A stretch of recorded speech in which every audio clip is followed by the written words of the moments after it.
Focus. Hello. Oops, sorry. Microphone. Microphone. Hello, and welcome to today's live stream. Today, uh, we're going to try to get through an entire fly. Can't guarantee it. We're going to tie the number 6 for the river Bann. From Blacker. I have the reprint, the Fisherman's Gold reprint of Blacker's Art of Fly Making, and we're going to be tying out of that. For those of you who want to follow along, it's page 159. But I say we're going to try to get through it because this is actually a really complicated pattern. I don't want to say complicated.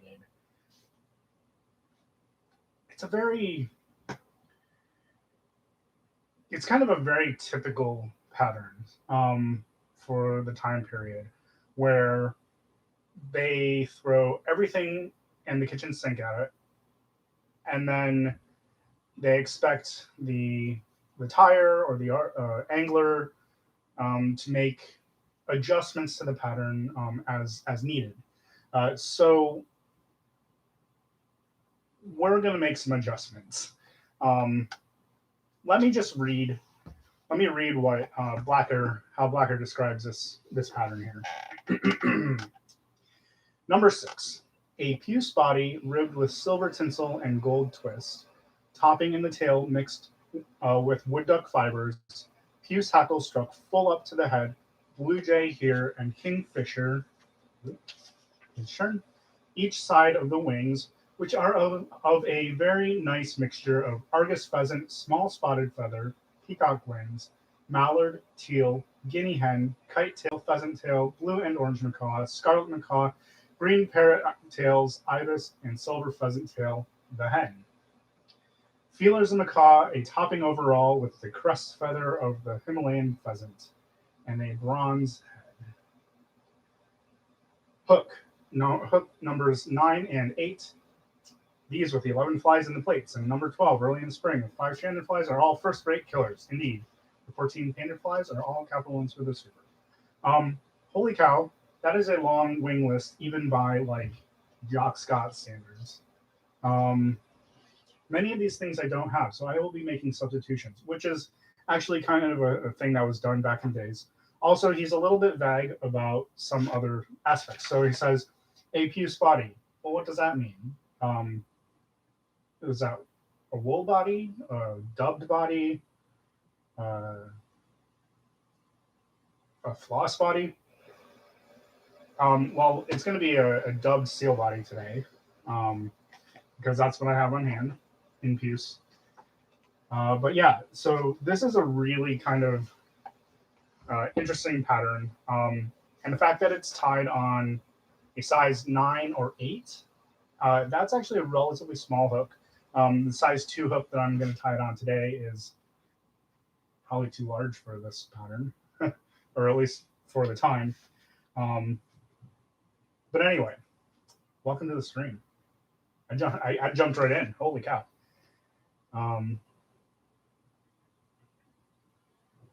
Yeah, we are jumping right in because this is a crazy pattern.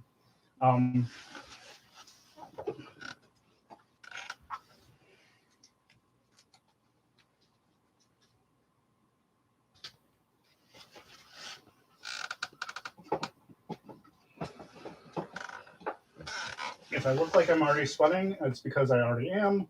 I started pulling materials for this fly to get ready for the stream and realized just how in-depth it was. I knew I was going to have to make some substitutions. But I was not expecting that I was going to need to make that many substitutions. It's been a while since I'd looked at this pattern. Of course, the pandemic really. I had started tying the whole series for the series of the flies for the Bann, and I'm tying them on these partridge, fine wire classic, great hooks. Really nice looking, not bad points and barbs as far as machine made hooks go. Um, but I did want to show. So I have all of the.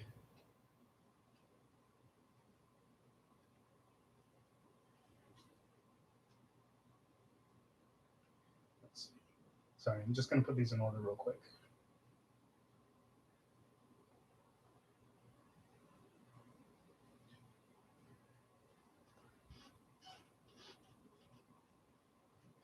All right, so we have the number one.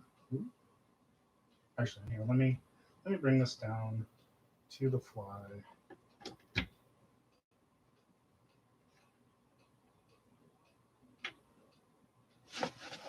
we can get ready to tie.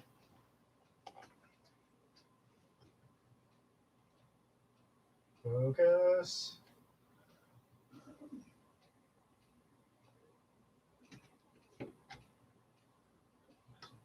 Just a little bit. Okay. Focus. All right, so we have number one, the number two,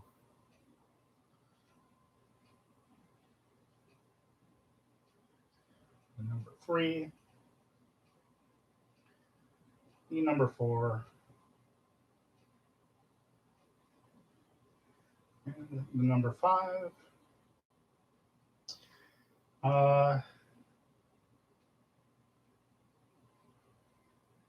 So we've been tying through the whole series prior to the pandemic starting.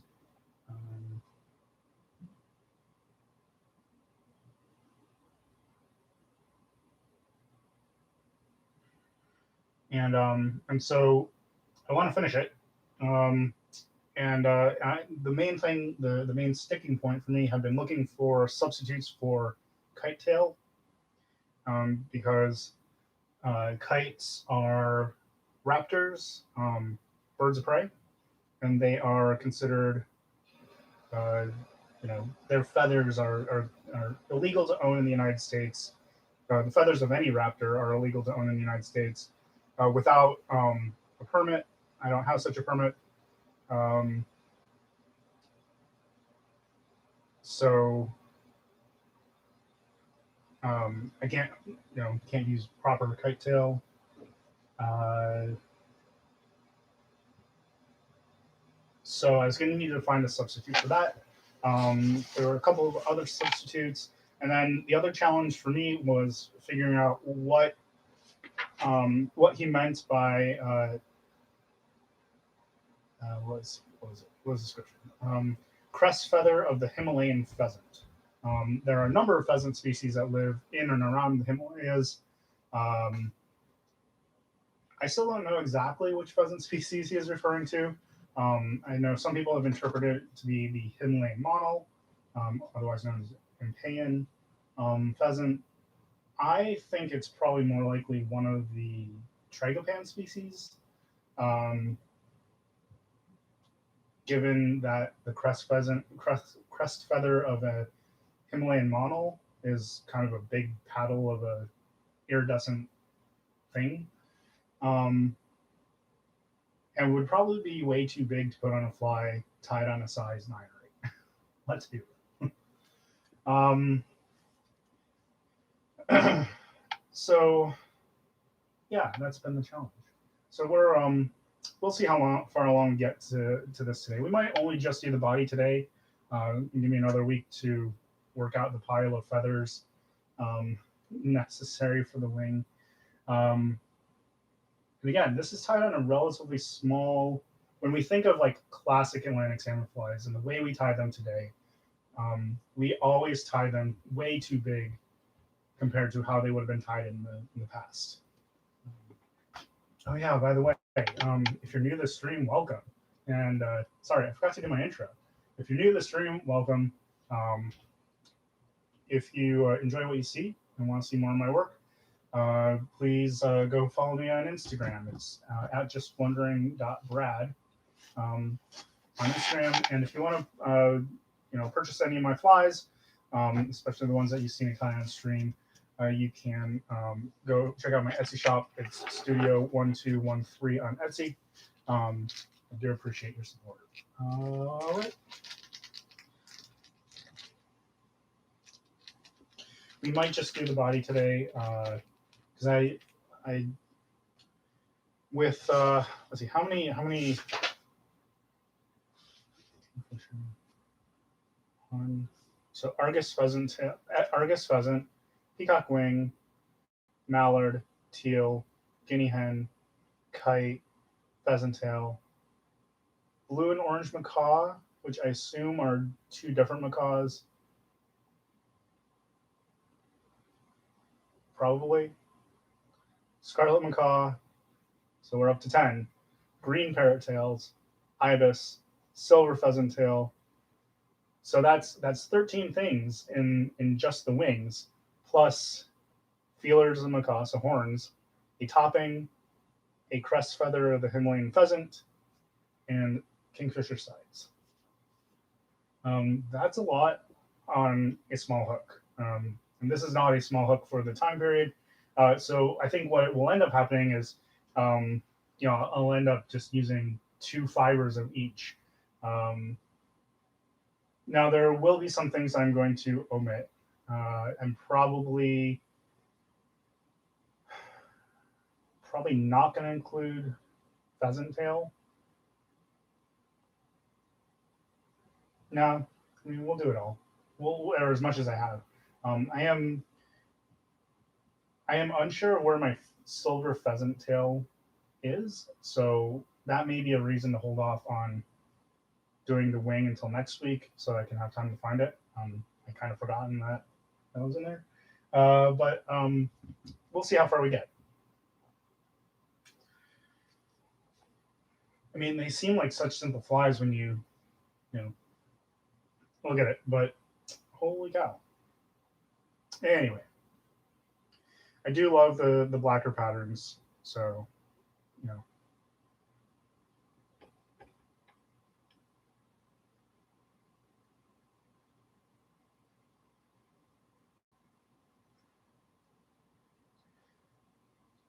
And I'm just going to lay down a base layer of thread, and I'm starting off with my tying thread right away because I am not going to lay down an underbody, or at least nothing more than this. I want these flies to be pretty sparse. Having 13 things in the wing does 13 components to the wing, plus horns, plus 2 crests, plus sides is a challenge. Excuse me. To making a sparse fly, but we'll do our best.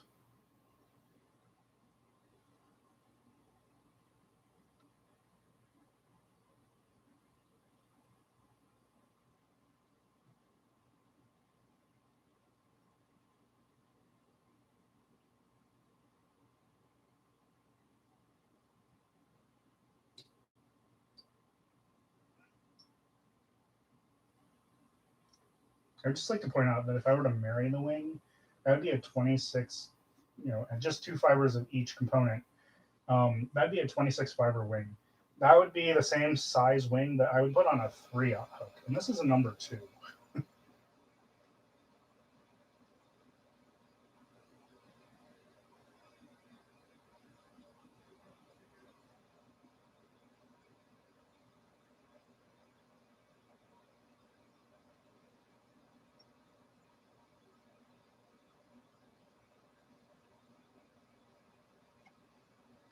Okay.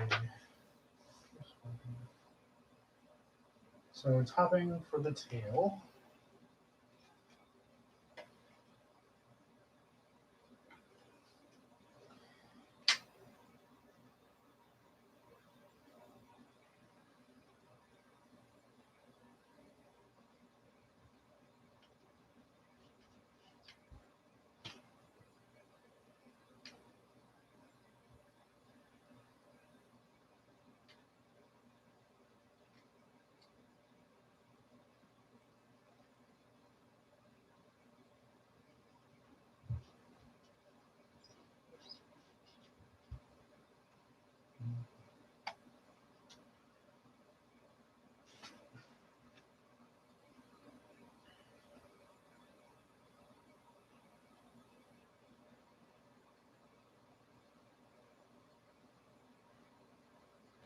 think about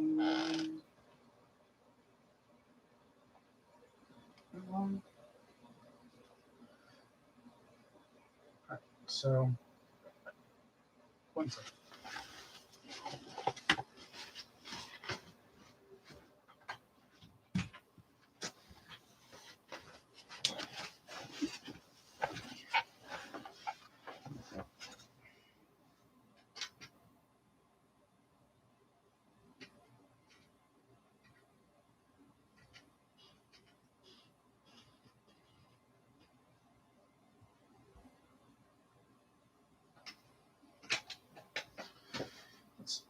So I think maybe this long.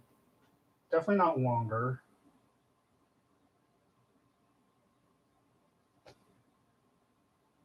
Can always shorten it up. Can always make it shorter. Can't never make it longer. Definitely not longer than this. So.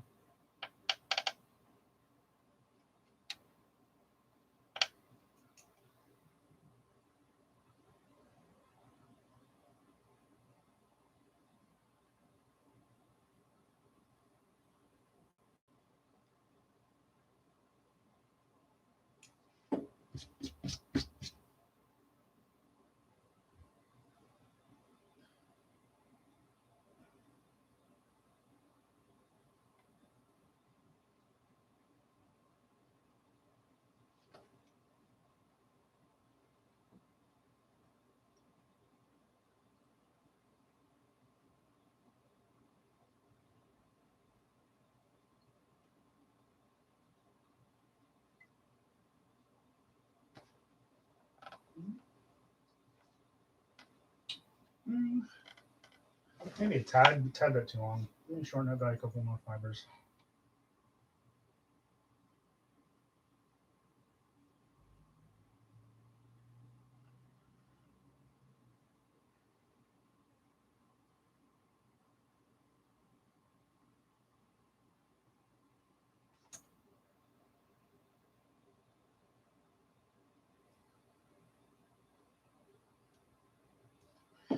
So again, as usual, when I prep um, fibers, crests for tails, I trim them down like this. The stubble on either side of the tail just helps lock it flat.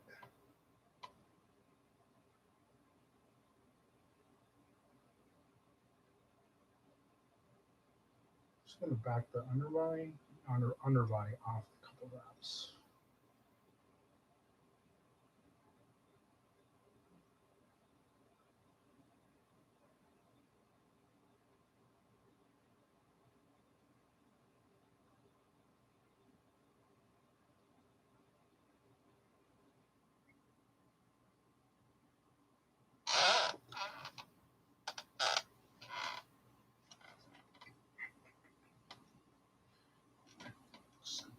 Got this down. Look. Comparison here. That's about right. Okay, and that is mixed to the extent that you can mix crest feather with wood duck slips. I'm going to leave everything a little bit long here, and the flies are tied in.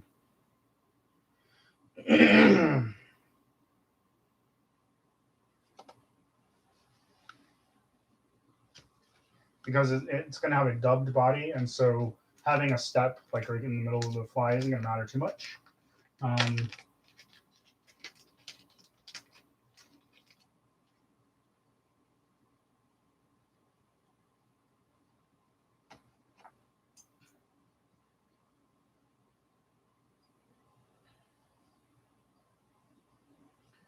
We do have quite a few things to tie in.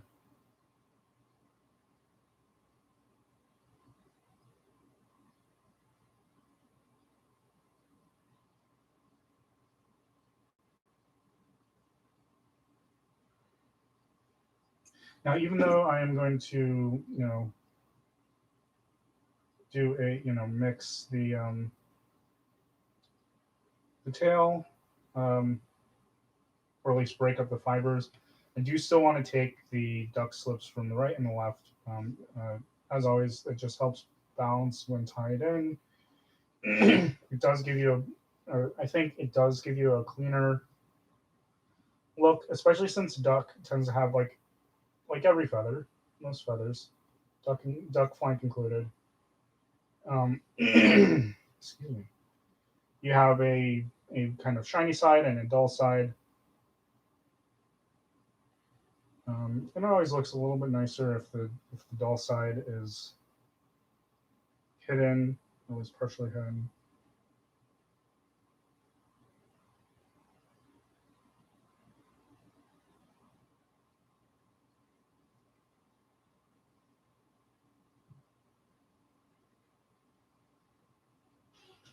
I'm just going to trim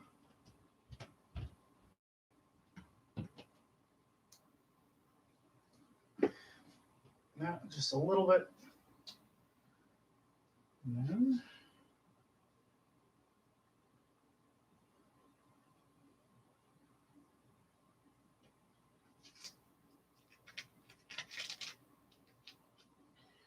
we'll leave that in a whole piece because, as we roughly handle the fly while tying the rest of it, it will mix itself. Okay, so now I need, it says silver tinsel and gold lace. I'm going to switch. I actually have this fine lace that I was going to, silver that I was going to use. I think I'm actually going to use fine flat, just as a contrast to the gold twist that I have.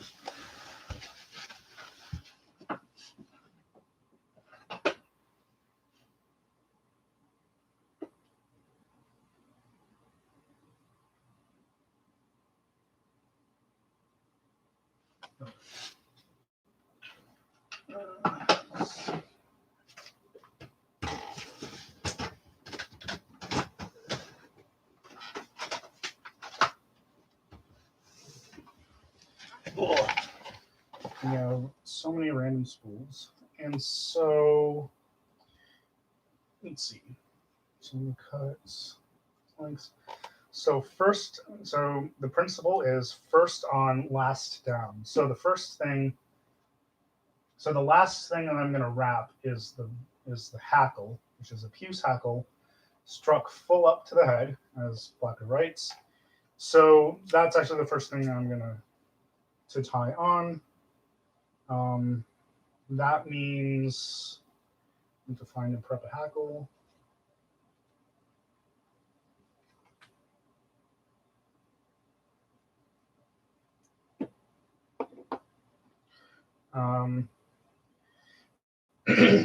And so first on, last down, essentially means that you kind of think of it, if you think of the body or the hook as like the face of a clock, and you have in my case, because I'm right-handed, I'm wrapping this way around the hook. I'm wrapping what would be clockwise, and so you can kind of think if you think of it as like the face of the clock, you want to start tying things on in a clockwise direction. So first on, last down. Last down is a hackle. That means I'm tying in the hackle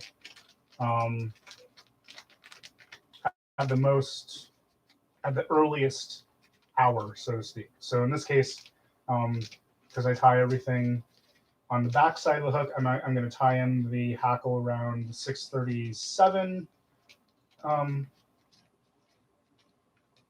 time, so to speak. On the other hand,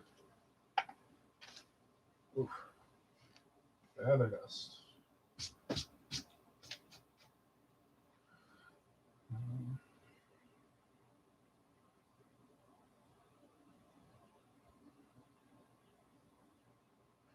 and then everything that gets tied on next then goes at constantly later and later hours. So if the hackle goes on at 6:30, the first rib goes on at 7 or 7:30, and or I should say the second rib, since it's the second thing, second thing on, second thing down, since we're doing three. So that would be the gold lace. That gets tied on a little bit later, so to speak.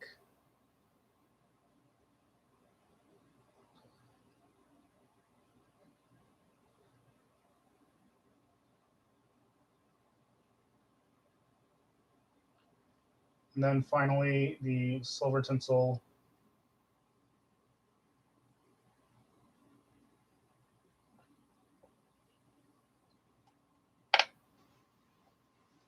which will be the first thing to get wrapped, so it's the last thing to get tied on. And that'll go at the 8 or even 9 o'clock position. And it's going to end up being 9 o'clock because for this size fly, even fine tinsel is fairly fat.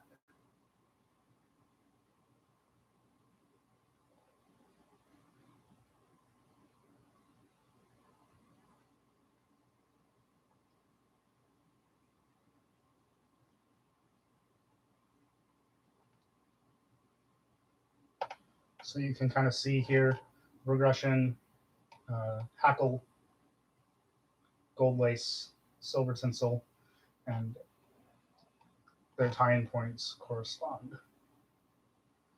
So I'm just going to bind down these buttons, and I'm actually going to take a couple turns because I do need to bind all the way back to the tail again,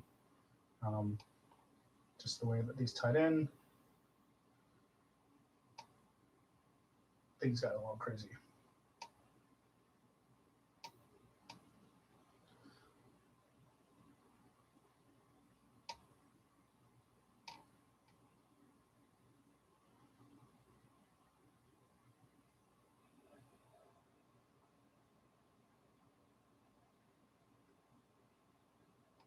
I just want to ensure that all the buttons are bound down smoothly. Um, like I said, this does have a dubbed body, so I'm not terribly concerned about things like lumps and bumps and all that. Just want to make sure that there's nothing that's sticking out that might stick through the dubbing.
Okay.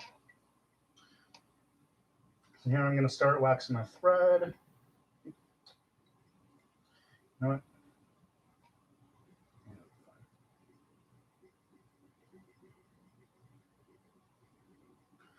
I'm going to give it a good waxing because it does need to hold on to um, dubbing.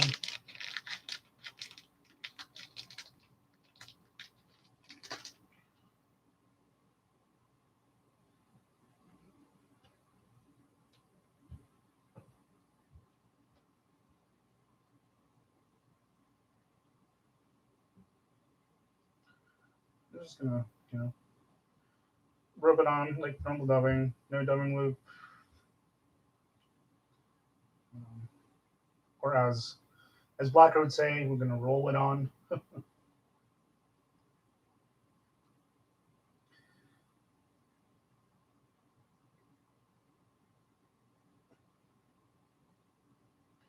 I'm gonna create a fairly thin dubbing rope here, because again, I'm trying to make this a pretty sparse dressing.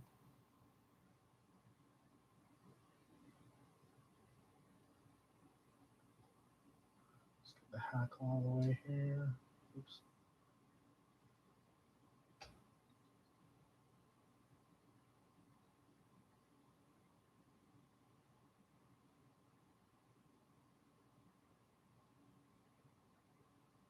Not sparse enough.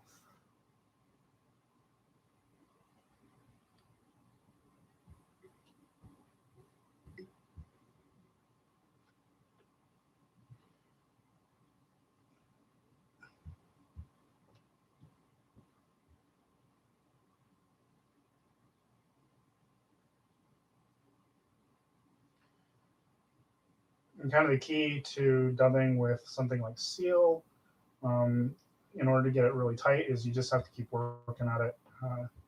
So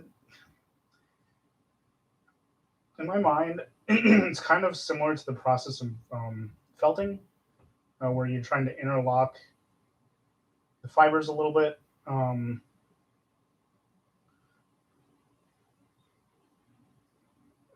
you're trying to interlock the fibers on the thread, essentially, and create kind of almost like a seal dubbing felt around the thread.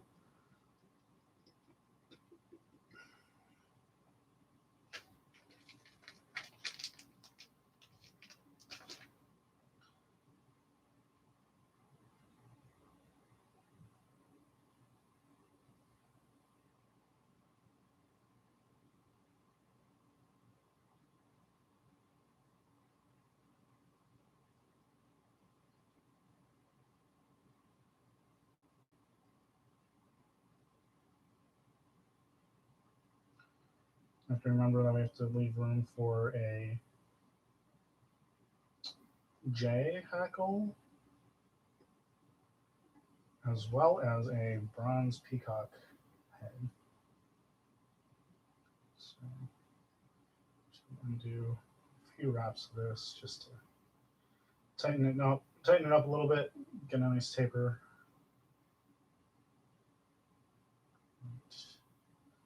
There. All right. So again, the last thing we tied in, on the clock. Actually, I'm going to trim this body just a little bit because we got some stray fibers um, that are too long, even just to be considered like, buggy. So last thing we tied in was the silver tinsel. So that's going to be the first thing that we wrap down the body. Going for 5 wraps as usual. Need to be spaced.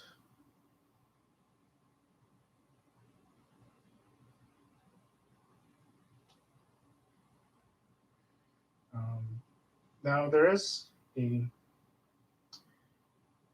design, I guess you could call it design theory in amongst some salmon fly tires of how as you get closer to the head, um, the wraps of things like ribs should actually become I always forget if it's further apart or closer together. Um, and they argue for this change because as you get closer to the head, there tends to be more things, and so the perception of the density of the or the size of the spacing between the ribs changes as you go forward. I think it's that it's as you get closer to the head, it's supposed to be. I read this. I read this in like one of the old Salmon Flyer magazines, I believe. Um,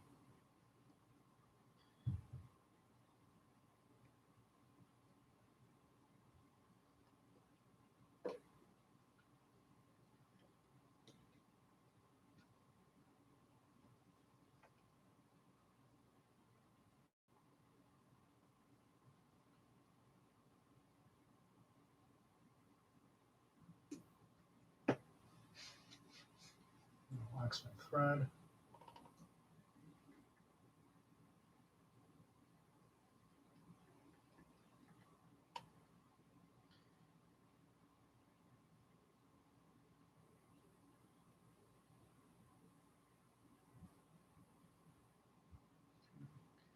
I'm just gonna fold the hackle.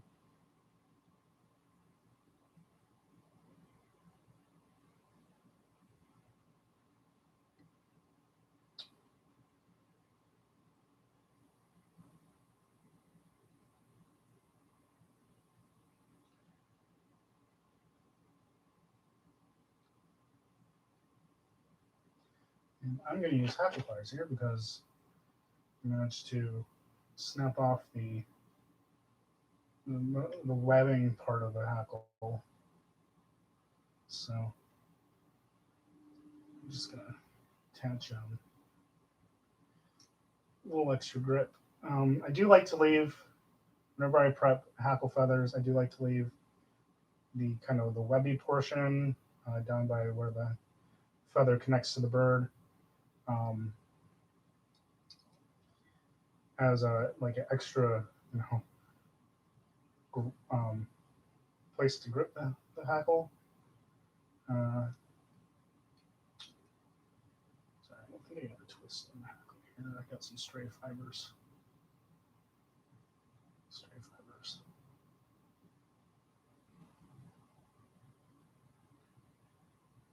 Other side of the feather.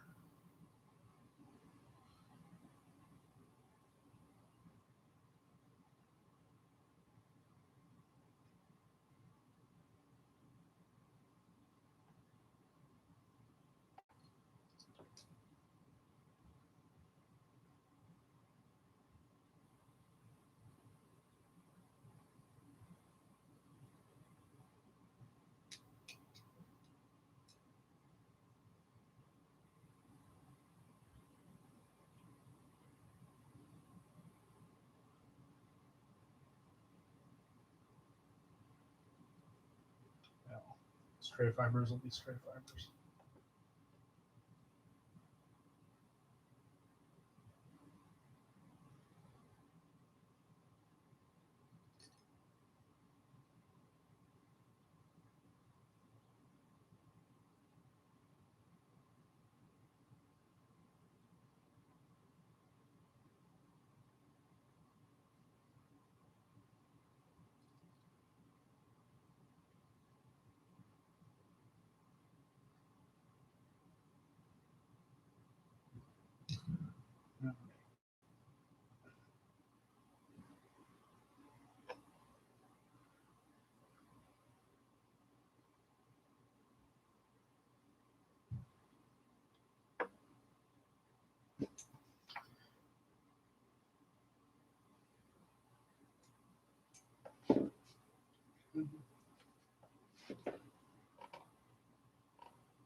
All right.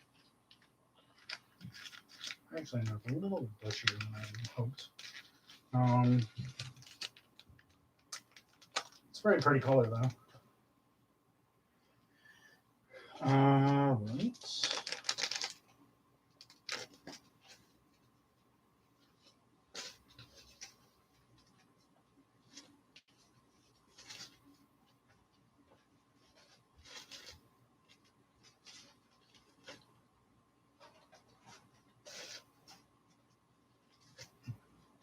So this is all the feathers for the wing so far.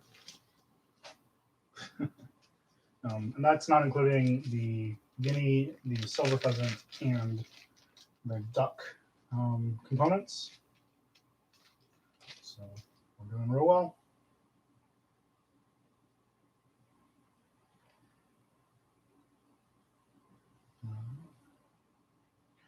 Now, Jay, you know, the jay feathers are the covert feathers off of the Eurasian jay.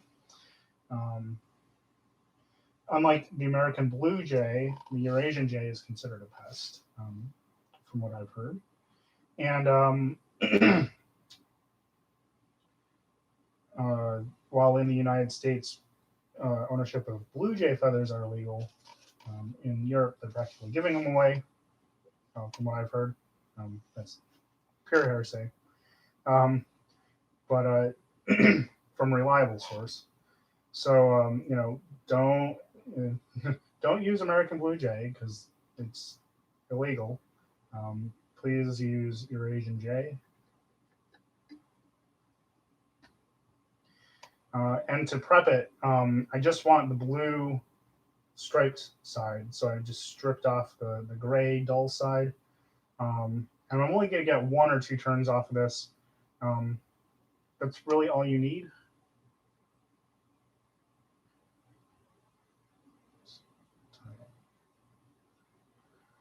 I'm going to tie it kind of differently from the way I normally tie on a hackle.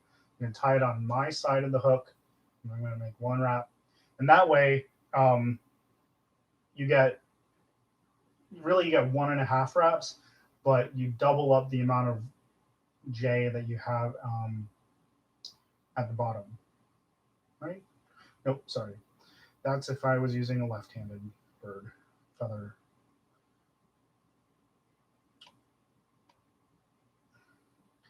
The thing about jay is you want, because there's so few of these coverts on the jay wing, you want to be able to use both the right and the left. So while this is a correct feather for my handedness, being able to use the other handed feathers is actually a really important skill. It's not that difficult. You just have to remember to wrap in the opposite direction that you are probably used to.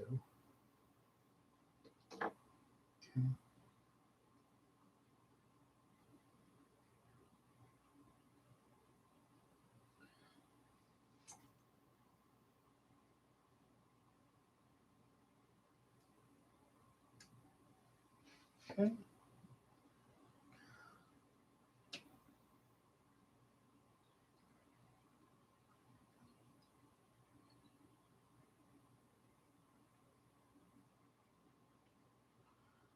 There we go.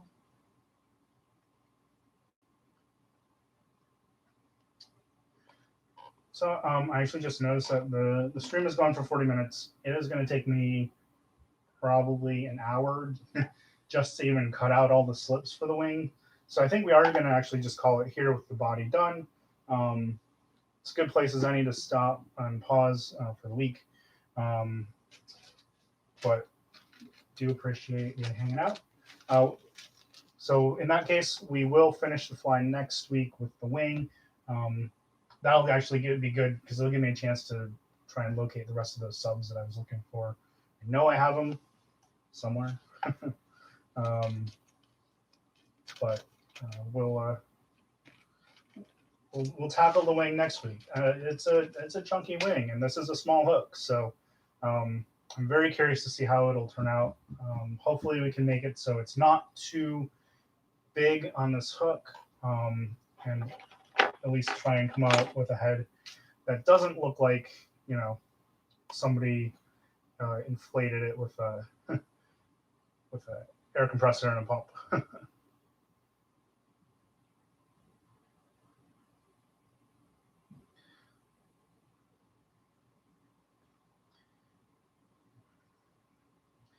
But yeah, this is the start of at least the number 6 by Blacker for the River Bann. Uh, if weren't around for the first part of the stream, it showed you the other 5.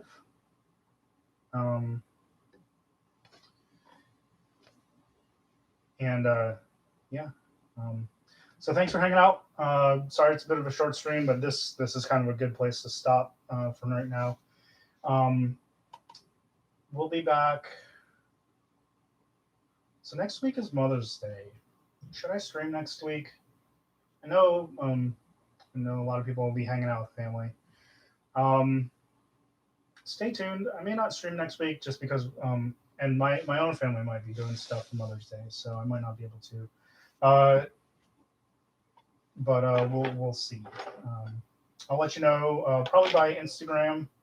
If I will be streaming next week, I will post them with stories. If you don't hear anything from me, just assume I'm busy with Mother's Day stuff. Yeah. So again, thanks for hanging out. As always, if you enjoyed what you see, want to see more of my work, you can check out my Instagram at justwondering.brad. And if you want to support the stream or purchase any of the flies that you see me tie on stream, you can check out the Etsy shop, Studio 1213. And I'll see you next time to complete, well, not the number 1, but the number 6 by Blacker for the River Bann.